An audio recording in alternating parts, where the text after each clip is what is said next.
So in front of me, I've got a certificate of analysis that I received from a contract manufacturer in North America, where I was reviewing it with a client of mine, and we realized that this particular manufacturer isn't testing the finished product, and they do it because they want to save money. We're going to dive more into that. But first, really quick, if you're new here, know that I have a ton of experience to help you guys navigate through the FDA requirements, Health Canada requirements when it comes to dietary supplements, foods, natural health products.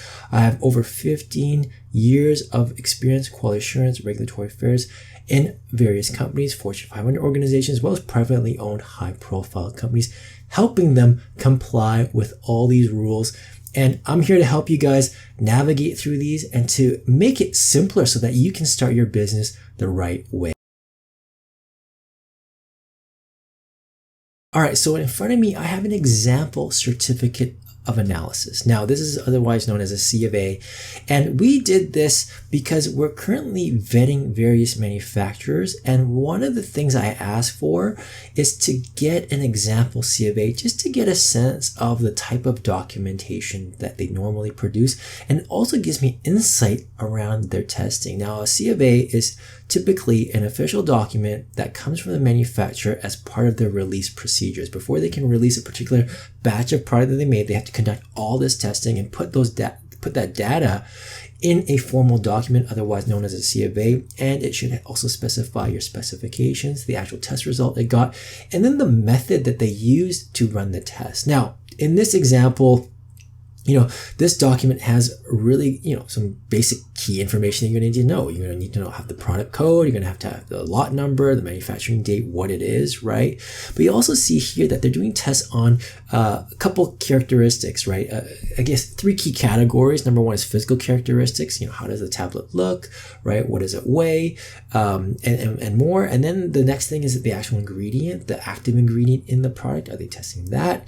And then any contaminants, microbial, chemical contaminants they should be testing for as well. Now, if we look at physical characteristics as an example, they're testing average tablet weight. They show the specification it needs to hit and the actual result, and then the method on how they did it. They just use a mass balance, right? Or a balance, a scale. For example, disintegration. Well, the specification says it needs to disintegrate in less than 60 minutes, and the result was 7 minutes. So you know that it's going to disintegrate in your stomach as per the spec. And they're using a US Pharmacopoeia method 2040, right? So this is good information and it looks pretty legit. Now we get into amount per serving, otherwise known as the ingredient here. Now, this particular example, they don't specify the ingredient because this is an example C of A or a samples C of A. And here, this ingredient could be, anything. Caffeine, vitamin C, vitamin D, an herbal ingredient, whatever it is that you want. And in this example, they're saying the specification is not less than 1,000 milligrams. Now, the result is 1050 milligrams. And the test method they used, right, was PPCS. I mean, hey, that sounds pretty legit. It's an acronym, right? Just like USP or FT-IR, right? Here's the kicker, right? When you dig into PPCS, and this is exactly what happened when I started digging into this document. Well, you've got this little double dagger thing. So you read it. Well, what does it say? It says, in accordance with 21 CFR 111.75C or D, ingredient is exempt from testing. Aha, so they're not testing this ingredient whatsoever, right? They're telling you straight up that they're not. Now, this is important information to know for you because maybe your brand, maybe your consumers expect testing. Maybe part of your marketing, your whole brand is all about quality and testing. I've seen companies talk about how much testing they do, right? Around their ingredients or finding the right ingredients. And this is really important for you to know that, hey, they're actually not testing the product whatsoever. Could you imagine finding this information out after you've already made your product, after you've launched your website, right? This is why this due diligence is absolutely important. This is why having an advisor on your side is absolutely important. Now, I'm going to talk about this particular regulation they're citing a little bit more later on, but let's keep reading here. So then they go into saying that the result is substantiated through component testing and or examination, in-processing testing, examination and or monitoring, and other aspects of the established production and process control system. So they're essentially saying we're not testing it.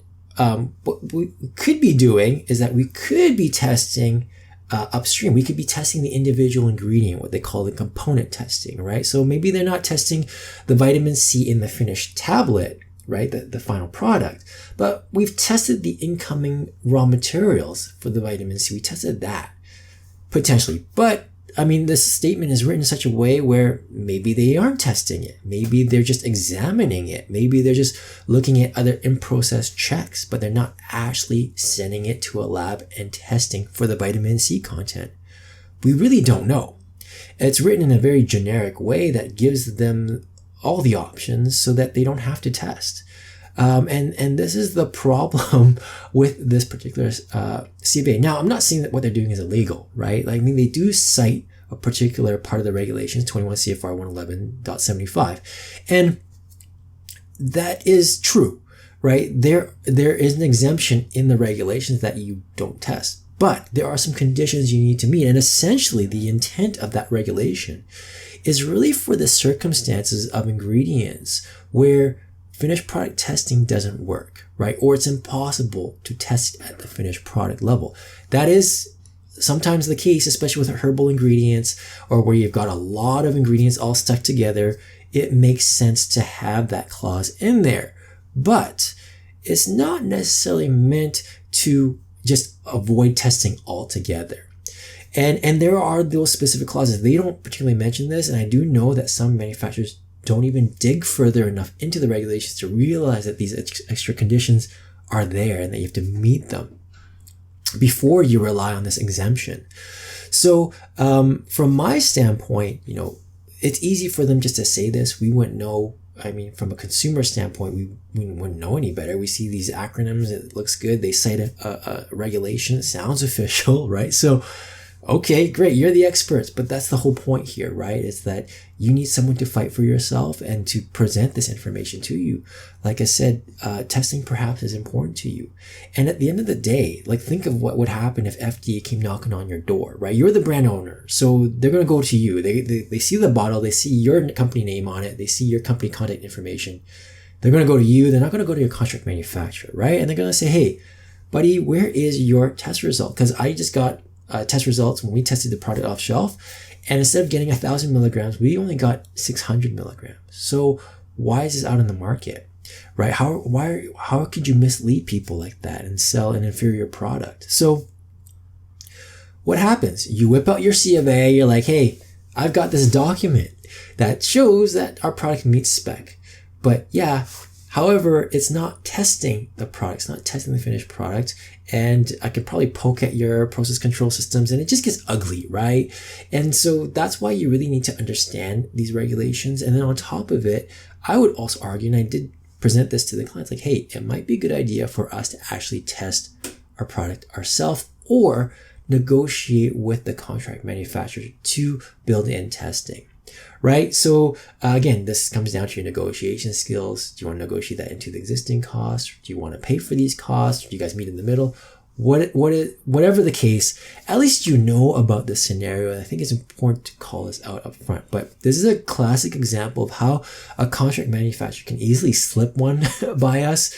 And we wouldn't know any better until something comes up. But I really want to share this. I thought this was a really good example. Now, if you are looking for a contract manufacturer, I do have videos on how to do that. And if you are thinking about starting a business, a supplement business, a food business, a natural health product business, know that I am available. I'd love to hear from you and connect with you. I do offer advising services as well. I'll have links in the description down below.